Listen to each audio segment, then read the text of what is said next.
Magandang umaga po, magandang tanghali, magandang hapon, magandang gabi mga kaantingero-antingera ko dyan. Malapit na naman po ang Holy Week, kaya ito ang inyong kaantingera naghahanap na naman po ng mga bagay na pwedeng magamit sa ating spiritual. So anyway po, ito nakita ko po na malaking batong ito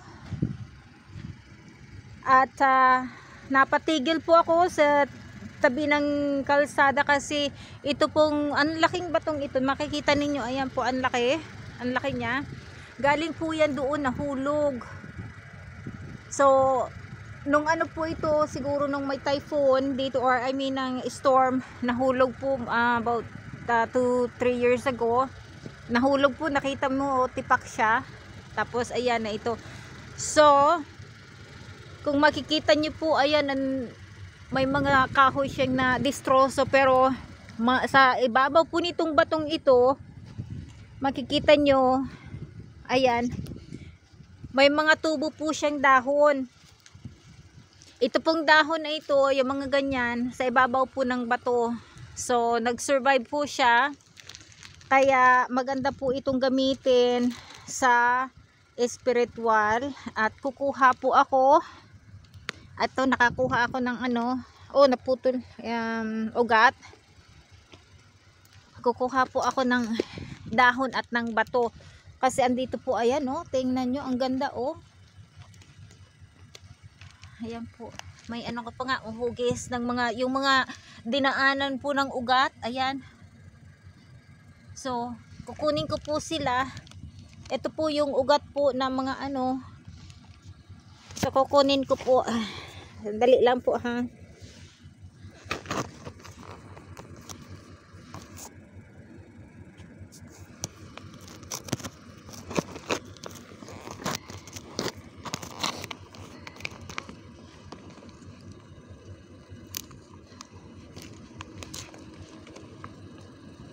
Tapos ito po, kumuha po ako ng dahon.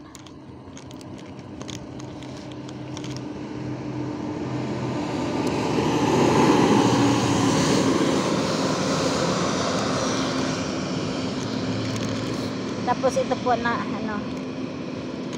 kuha po ako nitong ugat. Tapos kukuha po ako nitong mga piraso pong bato kasi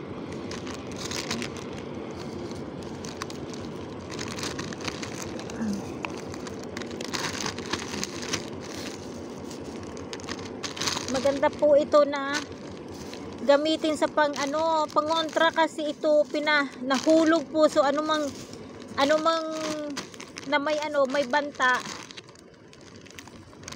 sa atin, pwedeng gamitin na pangontra. So dito po, ito po ay dinaanan po ng ugat. Ito ugat o kahit kaunti. Ayan po, dinaanan siya ng ugat. Nakuha ako ng kahit kaunti po.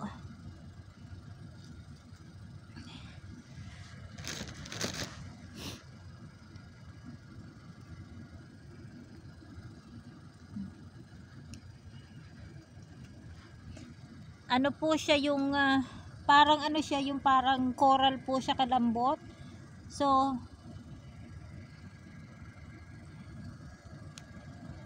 po siya so anyway po, ito lang nakuha ko. Salamat po. Ay, ito po pala, ito yung tinatawag na na ito po, may mga tunok, tinik na na dahon.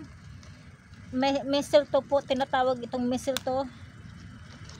So maganda po ito kasi tubo po ito sa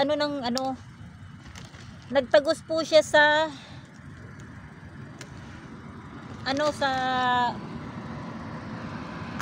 ayan, nakakuha po ako ng ugat.